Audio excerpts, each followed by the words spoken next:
It is interesting to me that the draft has become, and I said this off the top, has become such a big betting event entirely based on speculation.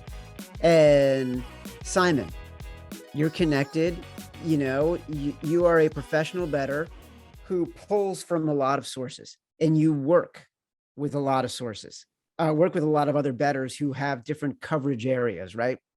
So how do your guys know, in the same way, Matt, how do you know when you're getting legit information from people on NBA teams and scouts, and when you're getting smoke screens that, you got to sort of separate what you are hearing from what's real?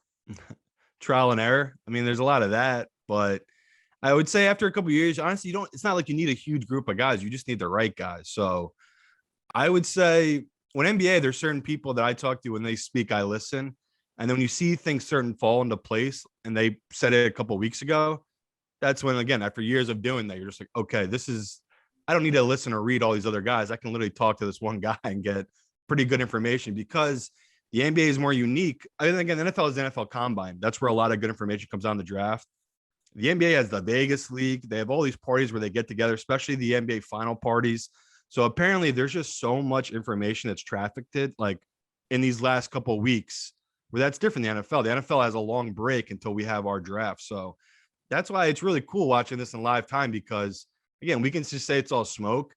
I don't think it is. I think someone knows something clearly, that this kid has risen up their draft board, because the Magic have kept it so quiet. And it's any issues here with Matt Moore is going to say, because it's a lot of information being thrown around right now. I don't know how he's dealing with it, because there's got to be a lot of BS inside there. The Magic themselves are putting out there, just throw people off the scent. It's nerve-wracking. It's annoying a lot of the time. The two things that I've kind of tried to rely on is try and make sure that you hear it from two people that you don't think operate in the same circles. That if you're like, okay, I don't think this guy heard something from the same person that this other guy heard from. And then the other thing that I try and focus in on is repeated information. So last year we hit Scotty Barnes going to Toronto. That was a good hit for the Action Network crew. I heard Barnes killed the workout and interview in Toronto days after the lottery. And then Toronto was mentioned again, and then again, and then again.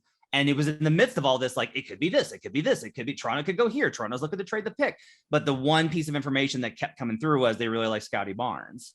And you try and hit those patterns, I think, especially in the betting space, that's where I try and focus on a lot is, can I find consistent information across sources that I can piece together and go, there seems to be a consistent message here. But so, like, you talk about smokescreen. Yesterday, the big news was like, the Kings basically came out and held a press conference waving little Keegan Murray flags. Like, Gavoni from ESPN, one of the most respected, probably the most respected draft expert in the world, formerly of Draft Express, writes on ESPN that Vivek Ranadive has taken a liking to Keegan Murray, and that Mike Brown has warmed up to Keegan Murray. And I hear from people that Keegan Murray is going up spaces. But then here's the consistent thing, though, is that what we've heard all along is the Kings want to trade this pick. The Kings want a win now guy. And so that's one where I'm like, do I think the Kings are taking Keegan Murray? No, I think the Kings are probably trading it to somebody who does want Keegan Murray, because I've heard the Spurs and the Pacers are both very interested and want to trade up.